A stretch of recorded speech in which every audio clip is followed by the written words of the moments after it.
This learning book is very, very useful for baby.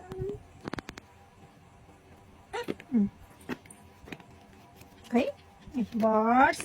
alphabets, colors, animals, यहाँको छोटो foods खै banana apple Apple मेवा खोइ मेवा पपाया पपाया खोइ पपाया मेवा लौका खोइ लौका हो अनि धनिया खोइ अनि करेला करेला खोइ करेला मटर खोइ मटर मटर खोइ आलु अब अर्को भनेको चाबी खोइ चाबी मुसा खोइ मुसा जेब्रा देखाऊ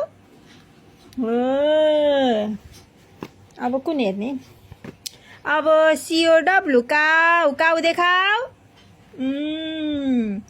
अनि GOAT गुड बाख्रा खोइ बाख्रा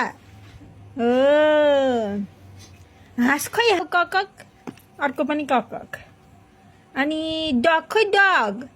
DOG डग खोइ डग देखाऊ बाबा